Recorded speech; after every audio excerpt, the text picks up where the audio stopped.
ओम शांति। આજે 9 તારીખના ભગવાનના મહાવાક્યોનો સાર છે। शिव बाबा के मीठे बच्चे, तुम यहाँ आए हो सेल्फ रियलाइज करने।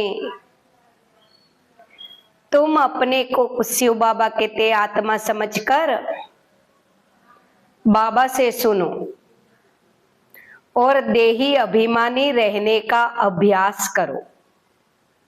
जितना आत्मिक स्मृति में रहेंगे, शिव बाबा की याद में रहेंगे, उतना बाबा कहते तुम ज्यादा अनुभव कर सकेंगे।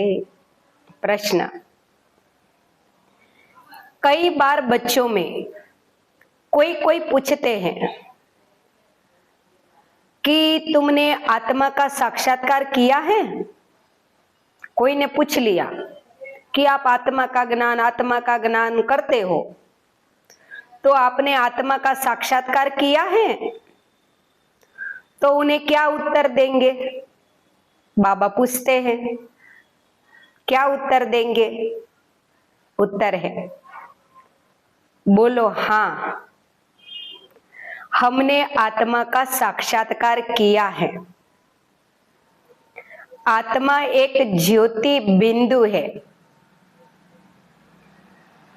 आत्मा में अच्छे व बुरे संस्कार रहते हैं। आत्मा में ही सारी नॉलेज है 84 जन्म की। जब तक आत्मा का साक्षात्कार नहीं किया,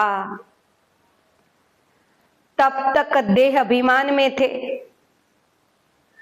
अभी हमें परमात्मा द्वारा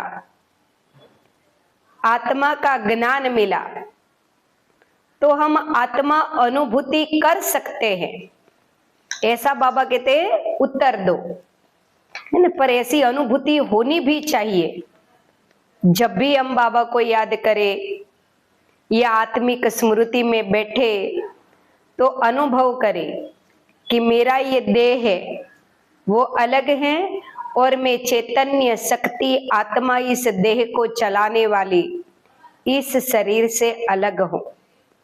मैं एक ज्योति बिंदु हूं, पवित्र हूं, है ना। अनुभूति भी होनी चाहिए ना, बाबा कहते हैं, तभी तो दूसरों को बता सकेंगे। धारणा सार है। शिव बाबा कहते सवेरे सवेरे उठकर विचार सागर मंथन करना है।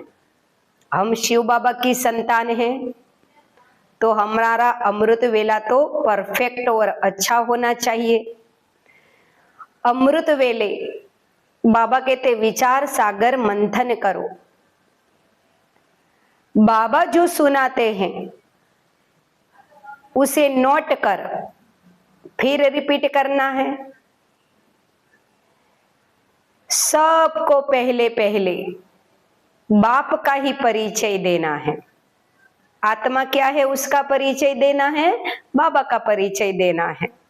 दूसरी पॉइंट, पावन दुनिया में चलने के लिए इस पतित दुनिया से बुद्धि योग निकाल देना है। हम बाबा के बने हैं ना। बाबा हमें नई दुनिया, पावन दुनिया में ले जा रहे हैं। तो बाबा कहते इस कलयुगी दुनिया से तुम्हारा कनेक्शन नहीं होना चाहिए, इसे बुद्धि निकालो, पावन दुनिया में सतयुग में बुद्धि लगाओ। वरदान, नंबर 1 बिजनेसमैन बन।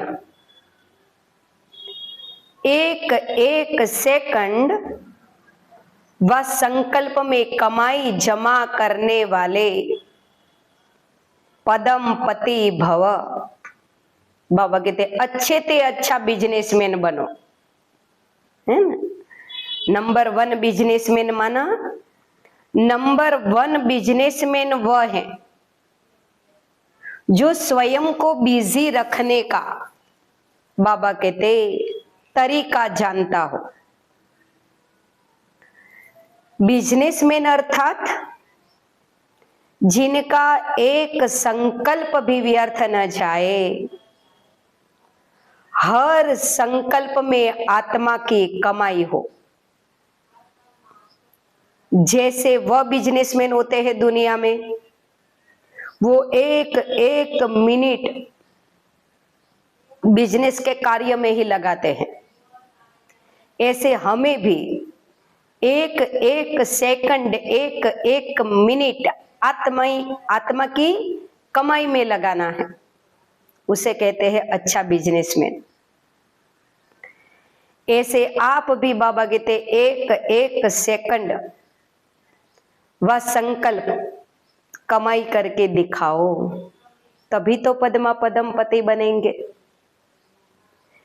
इसमें बुद्धि का भटकना बंद हो जाएगा, अच्छे बिजनेसमैन बनेंगे तो बाबा कहते बुद्धि जहां तहां भटकेगी भी नहीं।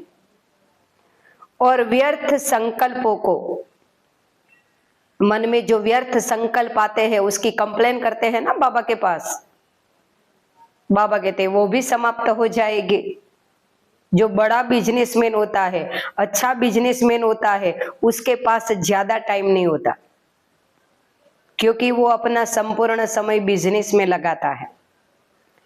ऐसे हम भी जब इस मार्ग में अच्छे बिजनेसमैन बन जाएंगे तो हमारे पास भी व्यर्थ का समय नहीं रहेगा। प्रश्न, स्लोगन, जो बाबा कहते मांगता है ना, वो सुख के खजानों से संपन्न नहीं हो सकता। जब तक मांगने की आदत है तब तक देवता नहीं बन सकते। देवता होते हैं वो देने वाले होते हैं, मांगने वाले नहीं। मुझे मान चाहिए, शान चाहिए, प्यार चाहिए, है ना, ये सब जब तक मांगने की आदत है तब तक बाबा कहते संपन्न नहीं बन सकते। अव्यक्त इशारे। सदा मास्टर सर्वशक्तिमान की सीट पर रहने वाले अचल अडोल भव। मैं कोई सामान्य आत्मा नहीं हूं, परमात्मा शिव की संतान हूं। परमात्मा सर्वशक्तिमान है तो मैं आत्मा भी मास्टर सर्वशक्तिमान हूं। इसी स्मृति में रहेंगे तो अचल अडोल रहेंगे। बाप दादा कहते हैं बच्चे, शरीर भी चला जाए तो भले जाए, लेकिन आपकी खुशी न जाए। मानो शरीर चला गया तो कोई बात नहीं, हमने अच्छे कर्म किए हैं ना, दूसरा और अच्छा शरीर मिलेगा छोटे बच्चे का। बाबा कहते पर खुशी नहीं जानी चाहिए। पैसे तो आपके आगे कुछ भी नहीं। जिनके पास खुशी का खजाना है उनके आगे कोई बड़ी बात नहीं।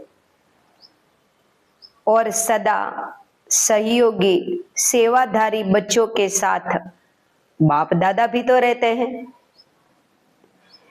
इसीलिए घबराने की भी कोई बात नहीं। बस बाबा की याद में रहना है। मैं सर्वशक्तिमान हूं, इसी नशे में रहना है। अचल अडोल स्थिति बना के बाबा का कार्य करना है। कोई चिंता नहीं करनी, पैसे की भी चिंता नहीं करनी है। जब भी जरूरत होगी बाबा किसी न किसी को निमित्त बना देगा, सहयोगी बना देगा। बस हमें निमित्त बनकर, अच्छा सेवाधारी बनकर बाबा की अच्छी सेवा करनी है, कभी घबराना नहीं। ओम शांति।